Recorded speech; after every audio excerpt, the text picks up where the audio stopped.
This is our top 100 board games. We're going to be doing 90 to 81 in this video. If you want to watch the rest of our videos for our top 100, make sure you hit the subscribe button. Okay, I'm going to lead off, and I'm going to just stare at the list we have in front of us. 1960. Oh, you don't like this game. No. So 1960 is a 1 versus 1 card-driven game. It's very much like Twilight Struggle if you've played it. One person is the Kennedy administration, the other person is Nixon. You're fighting for control over the electoral districts. We're Canadian, I apologize. The electoral districts in the United States. Playing a bunch of cards, you're kind of taking cubes on, you're taking cubes off. There's a couple other mechanics in it.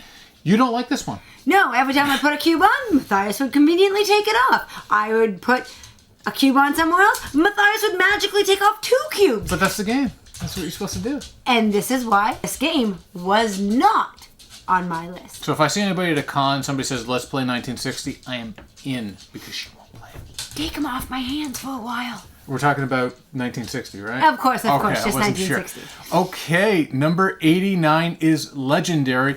I'm going to say Legendary Marvels, but you could also use anything in the Legendary system. So Legendary is a deck builder. I talked about this in our last video. I think the reason we no longer have Legendary is it just the deck builder creep.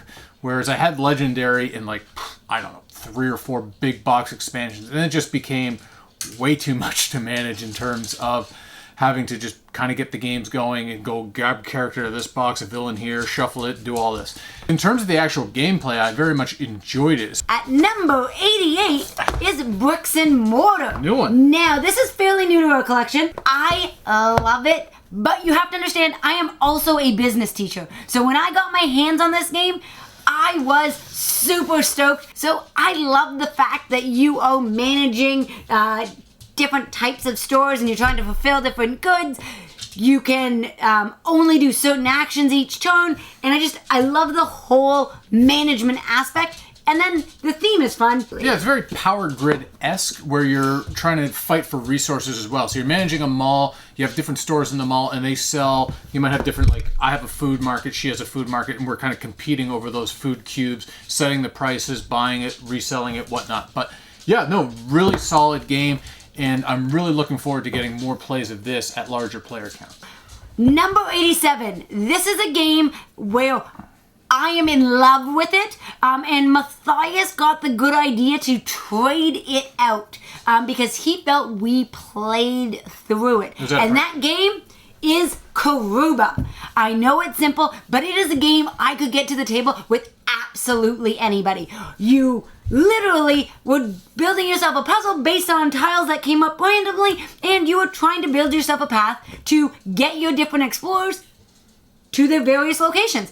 And I loved how quick it was and just ready to go. I feel like Karuba is almost like one of the OG roll and writes, but it wasn't a roll and write. You're laying down the tiles, but so you're kind of doing your own thing. You're racing other players, but for the most part, I thought that now I could play different roll and writes, and it kind of replaces it for me. It was still on my list. I still think it's a good game, but for the setup and having to sort out all the tiles and everything else, I think I'd rather just pull out like a roll and write and play. Number 86 is Venice.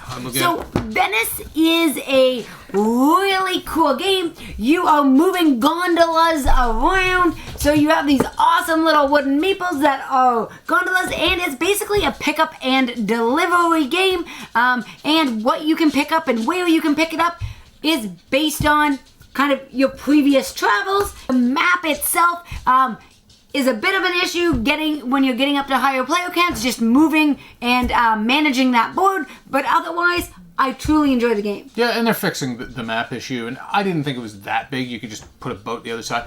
Yeah, it's a great pick up and deliver game where it actually you're competing with people throughout the entire game. The solo in it is awesome as well. So it's another like almost hidden gem in my mind. Number 85, Glenmore, the original Glenmore.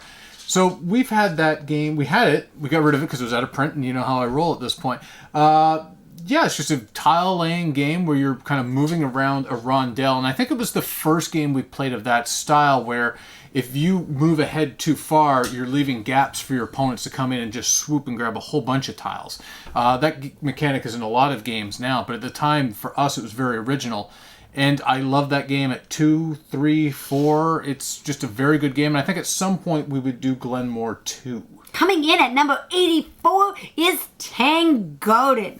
And if you've watched any of our other videos, you will know that I enjoy theme, artwork, and just a well-produced game. And I cannot say enough about Tangoden from the standpoint of those 3 aspects. I thought the game was good, but it just wasn't quite top 100 for me. I am excited though. There is an expansion, and hopefully that will get it moved up the list for Matthias. Yeah, if it adds a little bit more kind of heft to it. I felt like it was Carcassonne with like a little bit of variable player powers that mattered and sometimes didn't. So I think if they added a little bit more weight to the game, I would probably like it more. Number 83 is Nanga Parbat. Now, this is a game that for 2020 was one of my top games. I love the Meeples and just the simple set collection and the fact that your sets are going to score you different amounts of points based on when you turn them in. Yeah, I think it's a great filler game. It's like that Steve Finn kind of game that I love. They're like 25 minutes. You set them up. It's simple rules, but you also have like thinky decisions. Number 82 for us is actually, I think, like number 8 on BGG all time. Gloomhaven. We have not played the big Gloomhaven because I don't want to get started with that because it could own my life. This one has not owned our life, and I think that's probably why it is not ranked highly enough. I think we've played the first like 10 scenarios, so we have 15 to go. Our first taste of Gloomhaven has very much like a computer game RPG kind of feel where you're going around various levels, you're leveling up your character and fighting bad guys. But in terms of the value proposition, this is $50 Canadian. I have no idea what this goes for in the States. There's so much game in this box that easily recommend this. 81 on our list. This is Lisa's. Arboretum. This game has gone many places. The fact that as you're set collecting, you're trying to guess and count cards, figure out what the other player is doing, and all within just a deck of cards. It is definitely a game that everybody should have in their collections because you can play it with anybody. And that rounds out our 90 to 81. If you want to watch our first video or the ones coming, please make sure you hit that subscribe button.